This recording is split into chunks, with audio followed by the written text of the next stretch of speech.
Hello friends, welcome to the new section of our Architectural Visualization course. I am Oğuz. Today, we will create our architectural animation together. In this section, I will share all the key points in the animation process with you. Let's start if you're ready.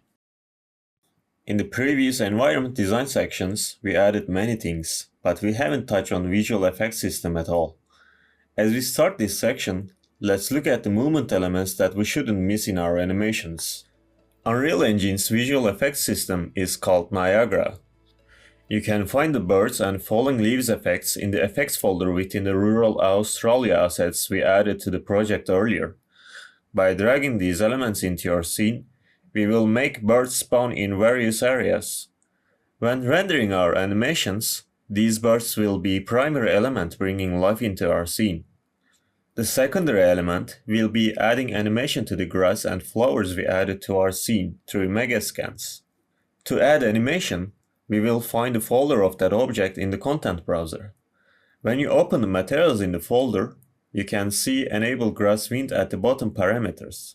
After activating this option, you will observe that the objects in the scene start moving. You can find the desired value by adjusting the parameters. After completing the animation elements, let's take a final look at the important settings for rendering. Let's examine the directional light actor. I recommend keeping the intensity value between 10 to 12 lux. I aimed for softer transitions of shadows by increasing the source angle and source soft angles values to 2. You can increase the indirect lighting intensity value in a way that suits your project. This value represents how much the lumen light system will reflect bright lights in the environment to other pixels. The higher you raise this value, the more light will be reflected onto the other surfaces. Now, let's move on to exponential height fog. Here, I changed the fog height fall-off value to 0.3. I activated the volumetric fog feature and increased the extinction scale value to 2. I strongly recommend enabling volumetric fog. Now, onto sky atmosphere. You can achieve significant changes by adjusting the ray light scattering scale and Mie scattering scale values. While the usefulness for architecture is debatable, it can be beneficial when creating cinematic scenes.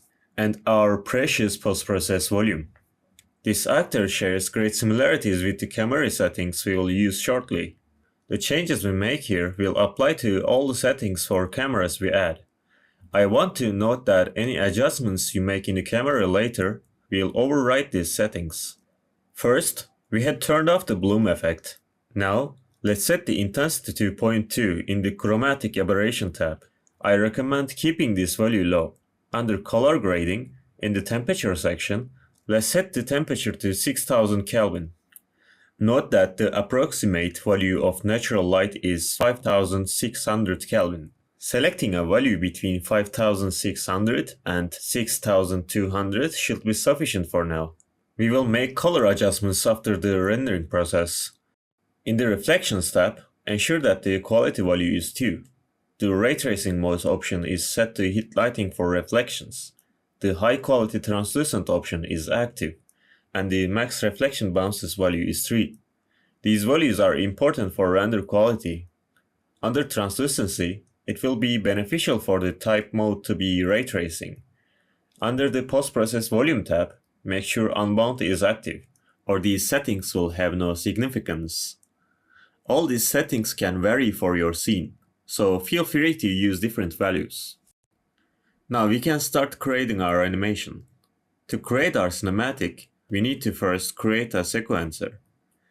Click on the movie icon you see above and select Add Level Sequence. While selecting the directory for creating the sequence, you can also provide a name. Now, we have two ways to create our cameras. We can either combine our cameras into a single sequence or create separate sequencers for individual shots. Eventually, we will combine these shots in the final sequence we will create later. This is the method we are about to apply. Let's start by naming our first sequence Shot 1. First, let's summarize the features we will use in Sequencer. The FPS indicator you see determines what frames per second your animation will be rendered. Higher numbers result in smoother image quality. If you want to view the sequence timeline in seconds instead of frames, you can click on FPS and change show time as to seconds.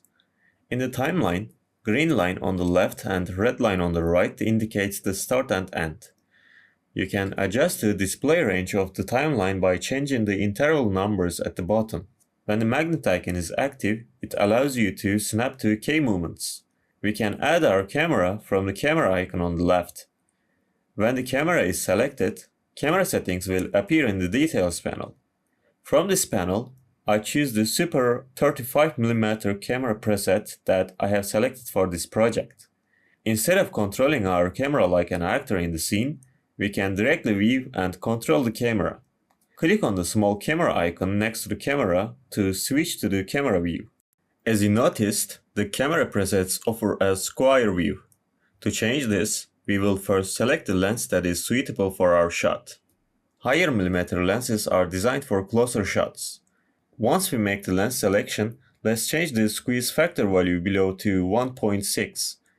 With this change, as our field of view expands, black bars will appear at the top and bottom of the screen. Now that we are in the camera view, let's move to the point where we want the camera to see. Now we will create a keyframe. Keyframes are markers that determine the state of actors we use in sequencer at the moment. The transform option under our camera actor contains data such as location, rotation, and scale of the camera. Now, all we need to do is create a keyframe. We can create a keyframe next to transform by clicking on the small dot in the middle of the arrows. Afterward, we can drag this keyframe to desired time on our timeline. Now our camera has instant position information, but if you want some movement, we need at least 2 keyframes. We can drag our timeline on the last frame and move our camera slightly upward. However, without creating this new keyframe, it will be meaningless. Let's create the keyframe and play the animation with the spacebar. Our camera is moving, but there is an issue. The camera is slower at the beginning and end of the animation. To fix this effect, after selecting the transform, we will go to curve settings you see above. Here, select all keyframes, click on linear interpolation from the top, and now our camera will move linearly. If you want to revert to previous state, you can click on the auto while the keyframes are selected. My recommendation is to plan each shot longer than you normally want. For example, I am planning this shot for 10 seconds, but I updated it to 15 in the process. The length of our shots will provide flexibility during the editing phase in the Premiere Pro. After right-clicking on camera cuts, we can change the length of the shots to the edit section. However, this is not enough. We also need to drag our end line. We may not be able to snap this line to the camera. Therefore, by switching your viewport settings to cinematic view, as you can see, you can manually update it from the bottom right of the viewport. As you see, camera control is straightforward. If you have used programs like Lumion before, you will get used to it very quickly. With this method, we can create most of our shots, but let's dive into more detail. For example, we will shoot our boats in one scene. However, the boats are stationary. To animate the boats, we select them and drag them from the outliner to sequencer. The transform option will automatically appear under them. Now, similar to the camera, at different times, we need to create different poses and add keyframes. In this way, we can mimic the effect of water waves on our boats. We can also use the same technique to create animations that require object movement, such as a door opening. In close-ups, the focus point becomes more important. We can change the focus distance under focus settings. By clicking on the icon next to this value, we can create a keyframe also. By making changes in the focus distance in our shots, we can enhance the quality of our animation. Finally, let's add an animation to our vehicle. Animating the vehicle with the transform option is a bit more challenging than you might think.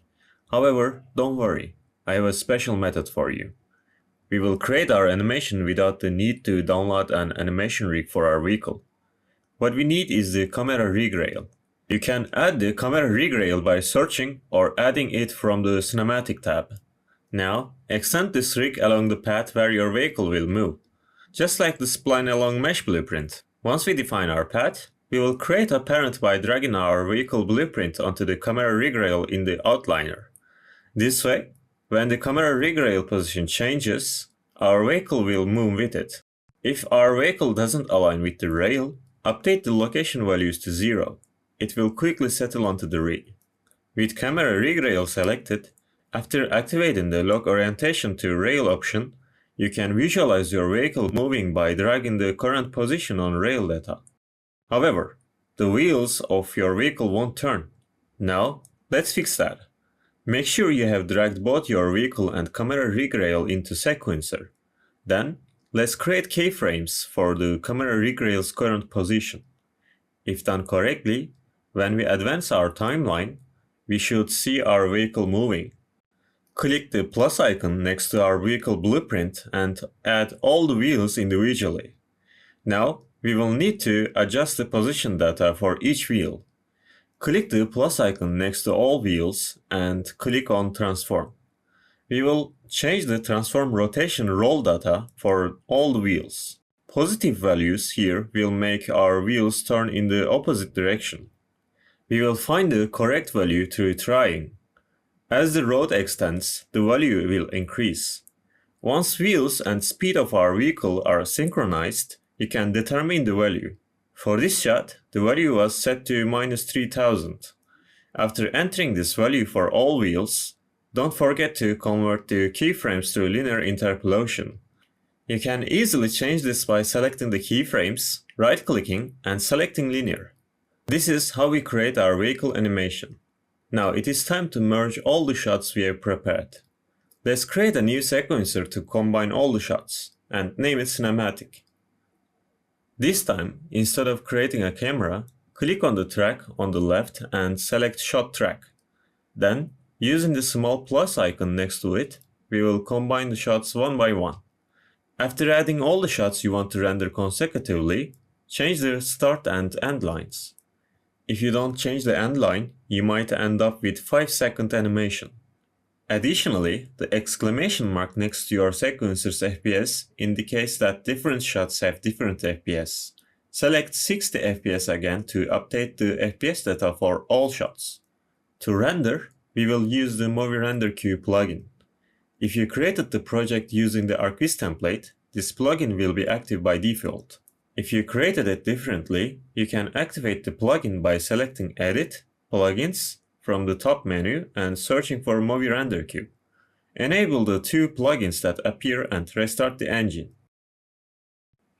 Now with the Cinematic sequencer open, click on the film icon to open the Movie Render Queue. Let's open the settings. Here, you will find presets that I prepared for you. You can obtain these presets from the course files or the course assets folder. There are two methods you can apply to bring them into your individual projects.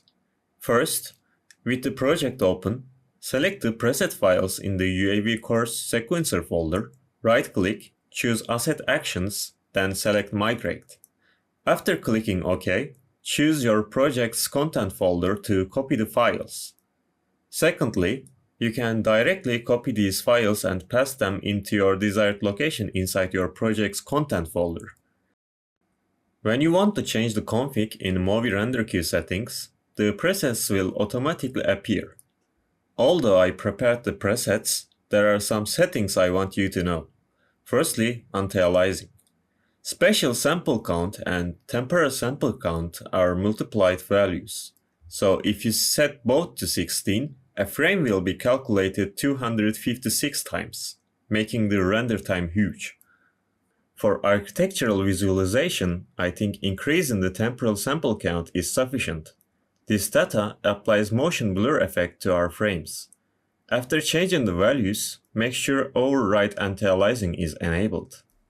Warm-up frames can be activated to start frames before recording renders, helping to sharpen camera and light settings. The Output tab is one of the most important settings. Here, we determine the directory and resolution for our renders. Do not change the name and format. or it may complicate things when importing into Premiere Pro. Hover over the other settings to quickly understand their functions by reading the explanations. Once you have completed the settings, you can click on Render Local. The other option will open a new Unreal Engine window, slowing down your computer. When our render is complete, we can move on to Premiere Pro. At this stage, you can use different programs if you prefer, but I will guide you through my approach. Let's start by creating a new project. Now, I will explain the windows that make up our main screen. In the top left corner, we have the FX control, where we can adjust properties like opacity, position, and scale. To its right is the viewport, where we will view our video. Below that, similar to Unreal Engine sequencer, we have our timeline. And to its left is the content browser. The right side window is the panel for color adjustments. Right-click in the content browser and choose Import. Select the first frame of your render, check the image sequence option, and click Open. Since we imported our video as an image sequence, it comes with a fixed frame rate of 25 fps. Right-click on the video, choose Modify, Interpret Footage, and set Assume this frame rate to FPS value of your render. Now, you can drag your video onto the timeline. Let's import our background music by dragging it into the content browser. In the timeline, the top section is dedicated to videos, and the bottom section is for audio files. Drag and drop your music into the bottom section and play it.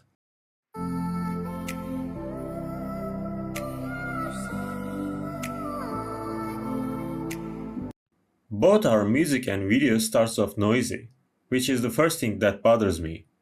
With the music selected, change the volume value in the FX control to -30 for the first level and create a keyframe. The keyframe logic is similar here. Now, let's listen.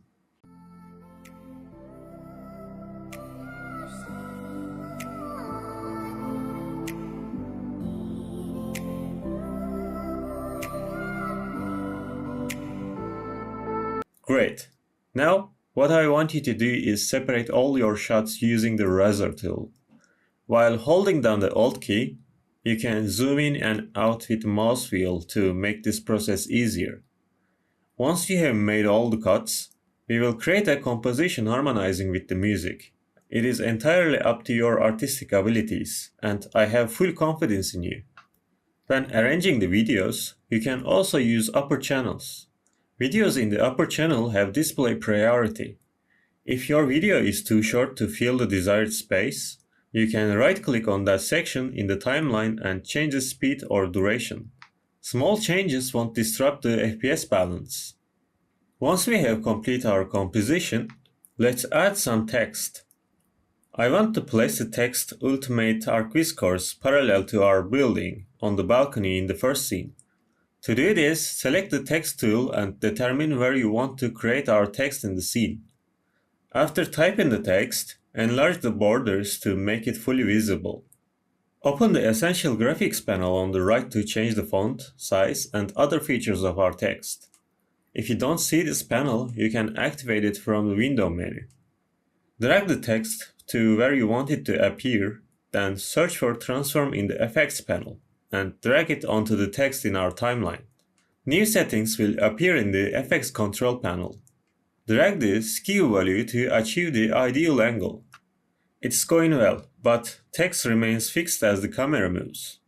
We need to create keyframes for the position and scale values for the text. After updating the position where the text will start, click on the icon next to the position and scale in the FX control panel. This will activate the ability to place keyframes. Then, go to the last moment before text disappears and update the position and scale values. Keyframes will be created automatically. This way, you can add as many animated text as you want. Now that we have added text to our composition, congrats! We have completed half of the cinematic. Are you feeling intimidated? Well, don't worry. I said that to emphasize the importance of the remaining part. Now let's apply color grading. Open the Lumetri Color and Lumetri Scopes panels. If you can't see these panels, you can activate them from the window menu. I want you to right-click on the Lumetri Scopes panel and open Waveform and Vector Scope. In the Vector Scope, values from 0 to 255 are displayed. This indicator helps us understand the amount of color in our scene. The top part represents highlights, whites, and the bottom part represents blacks and shadows. Lumetri Color has 6 sections. Let's start with the first one. Before starting this process, you should determine your goal. My goal is to achieve a dreamy effect from the video. The secret to achieving a dreamy look lies in increasing the dominance of colors and amounts of magenta and pink. Let's get started. At the top, there are lookup table presets. However, we won't focus on presets right now. Since LUT settings are tailored for different types of cameras, I think it's more accurate to make our own adjustments. Use the white balance selector pen to click on a point in the video that you believe is truly white. This shall automatically adjust the white balance. Temperature and tint are the fundamental values for adjusting white balance. The settings under tune are our light settings. Exposure opens up all colors. Contrast separates whites and blacks. Highlights change the light of bright areas. Shadows do the opposite for dark areas. Whites and blacks adjust the brightness of extreme points like 255 and 0. Saturation is the color intensity. If you pull it all the way to left, you get black and white. In the basic correction section, we balance the colors between these values. Let's move on to the creative section. The look option works like LUT. I recommend experimenting with the section. Its logic is quite simple. Let's skip this and move on to the curves because we won't be using it. The top point we see in curves determines whites and low points are shadows. While changing the setting, we can create 3 points. Shaping the curve slightly downwards sharpens shadows and highlights. Hue and saturation adjust specific color saturation. Hue versus hue changes the color. Hue versus luma adjusts the brightness of the color. I won't go into the other settings. They are a bit complicated and even I barely use them. Color wheels applies the color balance of a different frame to your selected scene. You can achieve this by switching to the comparison view. HSL secondary allows us to select a color more detailed and offers different variables in addition to color. This is like hue versus hue actually. Allows you to change a specific color range. While in curves, we could only change the color. Here, the changes we make like blur effects only affect the selected color range. The vignette setting applies a shadow effect on the edges and attracts the focus to center of our scene. We finished the adjustments for our first scene. Look at the difference between turning the effects on and off. Amazing! That's why we do post-editing. Now you can copy these Lumetri color settings for other scenes from the effects control panel. Remember that these settings will vary for each scene. Lighting conditions are different for each shot, so you need to make slight adjustments. Finally, there is one more point to address, the bloom effect. If you remember, we turned off the bloom effect in Unreal, and now it is time to recreate it. Creating it is straightforward. First, duplicate our scene on the top layer, apply Gaussian blur from the effects panel. When you set blurriness value to 500, you will see the effect. Change the blend mode to screen and reduce the opacity to 25 to 35%. Then, however, this setting affects all of our colors. Additionally, from Effects, find Luma key and add it to the top video layer. It is important that Luma key is above Gaussian blur in Effects Control. Otherwise, we won't achieve the desired effect. Now, everything is as it should be. If you want, you can cover the glare effect at the top and bottom by adding a new black band. For this, you will need the rectangle tool. Place the rectangle and duplicate from Essential Graphics to drag it upwards. Holding down Ctrl will make it easier to snap to the edges of the screen. Your video is ready. Go to the Export section in the top left and get the final render of your video. We have reached the end of this cinematic creation chapter. Feel free to reach out to me through the Discord server if you have any questions. I leave you with the final video. Wish you happy and healthy days.